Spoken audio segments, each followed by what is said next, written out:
Wake Up Warriors. The Winter Guard Ensemble was scored for the first time this past weekend. Stay tuned to hear more about their fantastic performance. Coming up, film students at PTHS use full creative freedom to tell their stories. Keep watching to see what our students came up with. All this and more on today's episode of Wake Up Live Warriors. from Penn Trafford High School. This is Wake Up Warriors.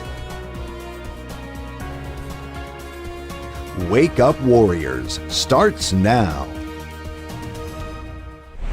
From the studios of PTTV, this is Wake Up Warriors on Tuesday, February 10th. I'm Maddie Longo. And I'm Lucas Bramson. We're glad to have you with us this morning. Let's get things started with today's show.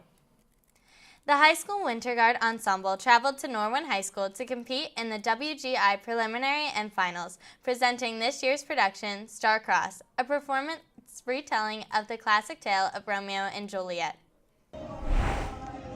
The Penn Trafford High School A Winter Guard Ensemble was scored for the first time this past weekend at Norwin High School. I spoke with two members of the ensemble to find out more about this performance. We're at Norwin for a WGI final. We performed at prelims around noon today, and we made finals, so we came back at 5-ish. So our practice this morning was from 8 to 9:30, so we had to be up pretty early, but I think it was worth it, and we're excited to see where this goes. So we have two warm-ups. Our first is a body warm-up where we can only stretch and run through our dance. And then our second is an equipment warm-up where we put everything with our flags, sabers, rifles, all to our music. And it's just pretty much a run-through to get us prepared for performing in front of the crowd. So our prelims performance was around 12:30, and then we just performed at about 5:15. It's been a very long day, but we are excited to see what score we get. I think we did really good. I think we did better than we did in prelims, so I think we have a good shot. This has been Zachary Conti reporting for PTTV. The film class is one of the coolest classes offered here at PTHS. For their first project of the semester, students have full creative freedom to make whatever their hearts desire. Whether it's a fascinating mystery or psychological thriller, Carmen Odo and Benjamin Owens talk about their group stories. So for film, our project is just like we have full creative freedom. We did a script week, then we started shooting our movie outside of school. Our movie is about a crazy guy. He plays poker by himself, right? So he invites his friends over, and the game gets chaotic. It is one of the most intense poker games you will ever see in your life. For our personal movie, we are doing a mystery type of movie where a friend went missing a few days before, and on a trail while trying to go to another friend's house, meets up with our protagonist who doesn't know that he was missing. No one in the group really does except one person, and slowly throughout the film, they start getting clues and learn that the person is actually a ghost at this point. I really like the fight scene at the end. You know, it gets intense. The build-up, it's fantastic, and then they just start duking it out. It's one of the best shots and sequences in the entire movie. And I also really like the beginning part where he plays by himself, and he's kind of crazy, and it's really just a really thought-through movie, really well put together. This has been Lucas Bramson reporting for PTTV. Tomorrow, February 11th, there will be a club day meeting during the school day. Make sure to use the SmartPass website to sign up for a club tomorrow.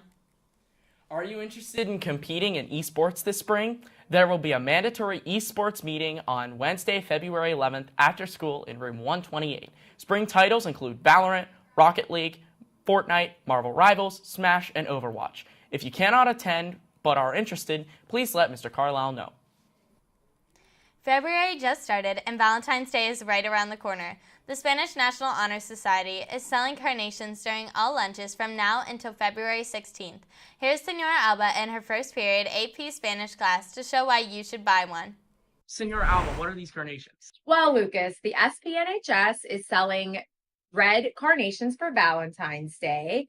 They are $2 per flower. You can buy them during your lunch or in front of 208 or 209 in the morning, and they will be delivered on Friday the 13th to homerooms. Why would anyone want to buy flowers? Well, maybe I'll let my kids tell you. You can send them to your favorite teacher. Or your Valentine. You can send it to your bestie. Or just to say hey. To say thank you. Or to do a promposal.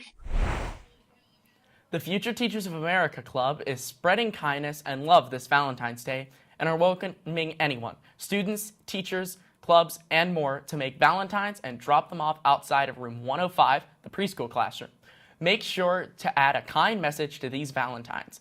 They are due by the end of the day on Wednesday, February 11th, and will be distributed to the VA and Children's Hospital in time for Valentine's Day. Together, let's brighten someone's day. There are plenty of ways to volunteer here at Penn Trafford. A good way to do this that's coming up is the annual Make-A-Wish Dodgeball Tournament. We spoke to Mrs. McCracken for more information. Hi guys, there's an event coming up. It's a dodgeball event on Saturday, February 28th, and there's lots of opportunities for you to volunteer throughout the day. So I have sent out the link to all the CAP members, but if you didn't receive it and are interested, just let me know and I'll send it to you. There's lots of different things that you can help out with, and you pick the time slot that you volunteer. So there's lots of flexibility that day to really get as many hours as you need and to help out anytime you're free. All of the proceeds also go to the Penn Trafford Make-A-Wish, which is awesome. So this is a great cause that you guys should definitely get involved in. Students who attended the CWCTC open house a few weeks ago should have received their applications for the school. Here's Ms. Sutmeyer with more information on when they should be submitted to be considered in the first round of applicants. If you attended the CWCTC field trip last week, applications have been emailed to your parents. Please make sure that you get these completed by February 20th so that you can be considered in the first round of applicants. We will get the answers by sometime in mid-March and then modify your schedules accordingly. If you are interested in applying and did not go on the field trip, please email me so that I am able to get your family the applications that you need. Attention seniors, the yearbook staff needs your after high school plans as soon as possible. No matter what you plan to do after graduation, we want to celebrate your next steps. Please submit your plans by scanning the QR code or by emailing if you have any questions or need help submitting your information. Stop by room 138 during 5th period. Last night in sports, the boys ice hockey team welcomed Bethel Park High School for a 9-10 puck drop. The Warriors came out strong with goals scored by Dominic Ebele, Brock Benneman, and Sean Goodman. Sadly, the Warriors fell to the Blackhawks 3-4. Both basketball teams found out their seeding in the playoffs, with the boys getting 13th seed and setting them up to play against the 4th seed Boone. The girls received 6th seed and have a home game against 11th ranked Franklin Regional High School on Friday. Tonight in sports, the bocce team welcomes Jeanette High School for a 3:30 meet in the main gym. Good luck to our Warriors tonight. Thank you for tuning in to today's broadcast of Wake Up Warriors. We now invite you to stand for the Pledge of the Flag. This has been Maddie Longo And Lucas Bramson. Have a great day, PT.